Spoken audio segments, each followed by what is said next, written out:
Well, what a great run, man. I'm so proud of these guys and everything that they stand for.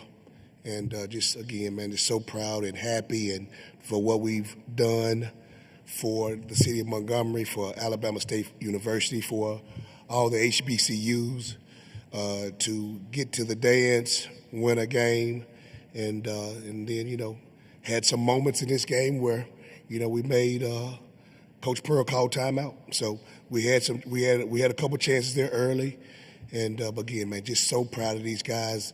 We did some things that hadn't been done at Alabama State in a long time, and by winning the game, first time in school history. So again, proud and excited for the future. Looking into what this season has meant to you guys, how much do your fans' support mean to you guys, especially after that game? You guys are able to listen to the school anthem. Let's start with Amar, please. Well, it was big time. Our fans, they supported us the whole time. As we started to win, they started to come around. They were just there for us, and it helped us win a lot of games, and we appreciate them a lot. CJ? Yeah, our fans, they do a wonderful job supporting us, coming to the games. The SWAC tournament that was there in Atlanta, some fans was here. Even on social media, like fans in the SWAC, not just Alabama State. A lot of fans wanted to see us win and succeed, and I'm just thankful for that. DJ? We got the best fans in the SWAC, HBCU in the world, man. They've been supporting us since day one, and we've been getting a whole bunch of texts from all of them, and they have a lot of faith in us, and they believe in us. So, big shout out to the fans. Y'all made that run late in the first half, then you stepped up to the line. What was running through your mind as you were stepping up to the line there in the first half with that chance to take the lead? Well, I was just trying to play my game, do whatever it takes to win. And, the game of basketball is always a game of runs, so we knew that we was going to make our run soon. And I should have made them 2 free throws. I definitely should have made those. But as a group, we all came together and started flying around and just started to hoop.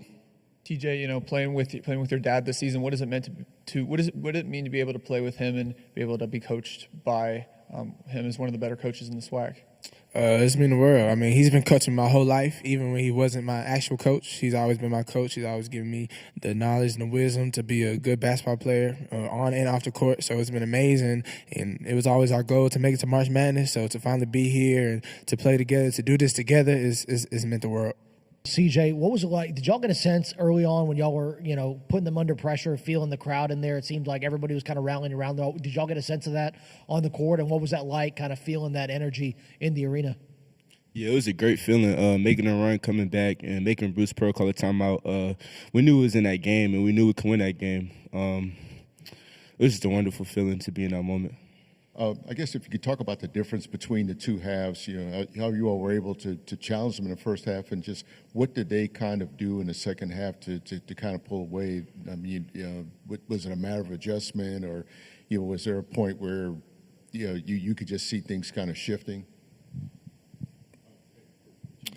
I think it started at the end of that first half. We was down 1 with about 1:30 left, and we ended up being down 10 at halftime. So we didn't really need that run from them to go into halftime, but it was our energy. Our energy in the second half, they brought it a little bit more than us.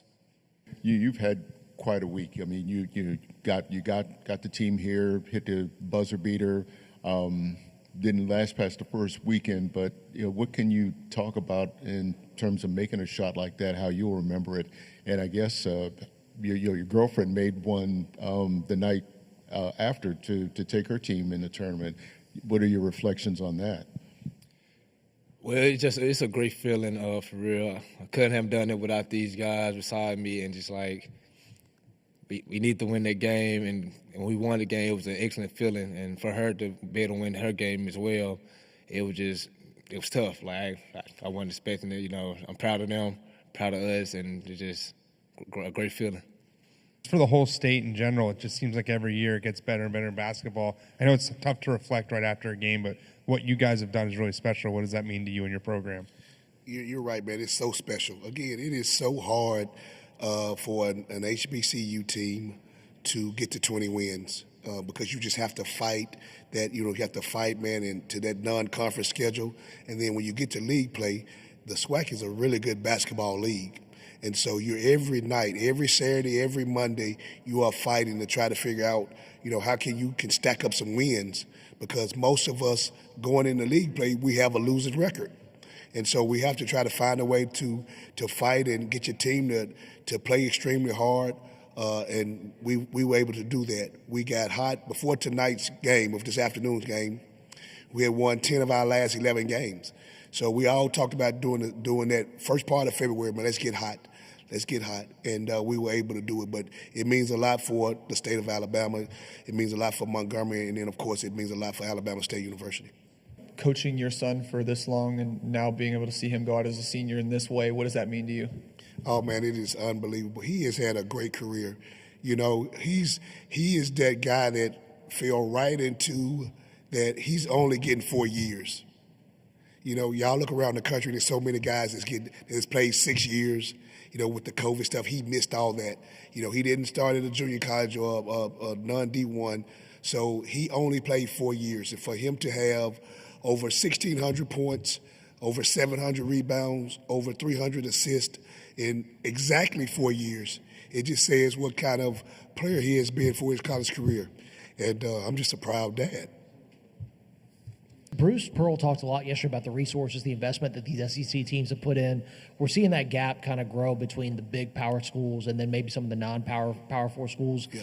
Where do you think that leaves some of the schools like the SWAC, other schools maybe in non-power conferences? You try to compete with these guys in March, knowing what that resource gap is going to look like, maybe even further moving forward. I have no idea, but it's one of those deals, man. Again, it's a reason why they're at the level that they're at, and we are trying our best to continue to grow. It's ways that we're going to be able to, I think, help in NIL and those type of things. But we're of course we're not close to what they're able to do. But we're just going to try to continue to grow, and we have to adjust to the times. And hopefully our administration and our conference can continue to help us so we can continue to grow.